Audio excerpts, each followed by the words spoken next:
quelles sont les qualités de votre peuple qui vous ont le plus aidé à surmonter ces difficultés?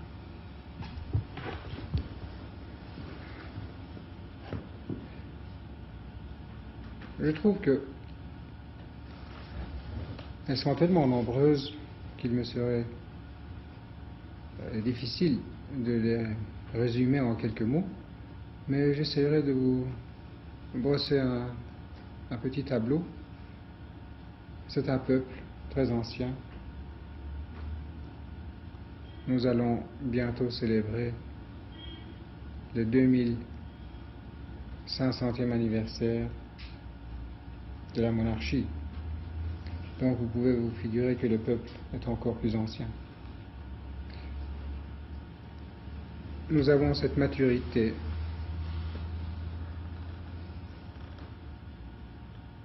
qui est remarquable, une espèce de magnanimité et intelligence innée. On pourrait croire qu'un vieux peuple de plusieurs milliers d'années serait peut-être déprimé, abattu,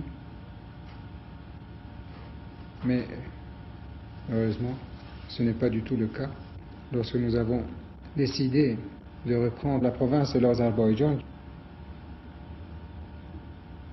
le peuple entier a participé à cette campagne. C'était presque une croisade. En effet, je ne pense pas qu'il nous aurait été possible d'accomplir ce que nous avons fait en moins de 24 heures si vraiment le peuple entier n'avait pas participé.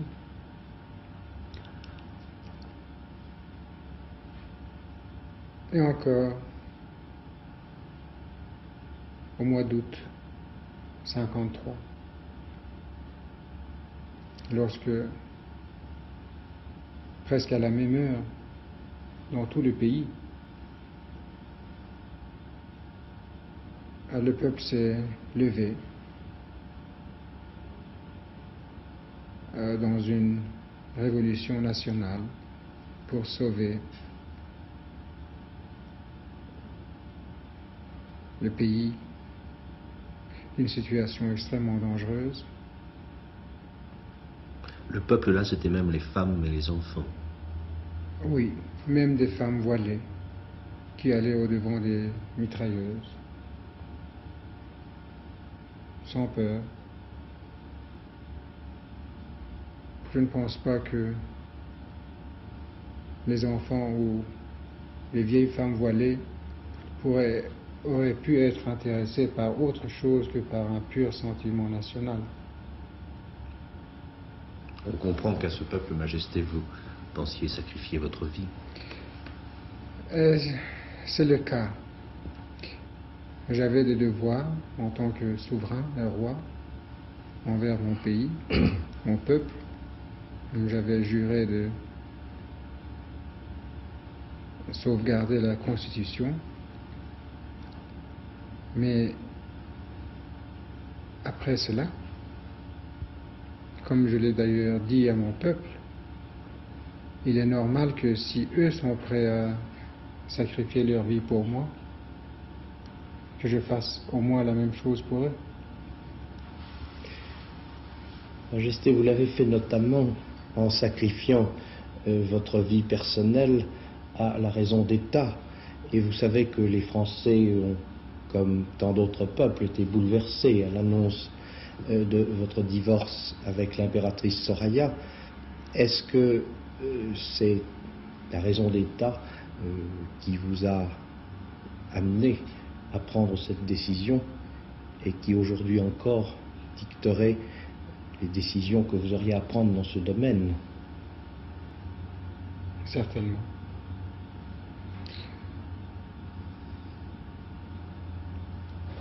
Je crois que j'ai le devoir de veiller à ce que cette vieille monarchie qui a été utile à ce pays pendant si longtemps puisse être continué dans le futur comme par le passé. Majesté, voudriez-vous dire aux Français quel est, à votre avis, le rôle de l'Iran pour le maintien de la paix dans le Proche-Orient et, ce qui est souvent synonyme, dans le monde? Nous avons un devoir national à accomplir, auquel nous attachons la plus grande importance. C'est d'abord la préservation de notre indépendance et de notre intégrité. Pour cela, nous sommes entrés en alliance avec certains pays, mais en même temps,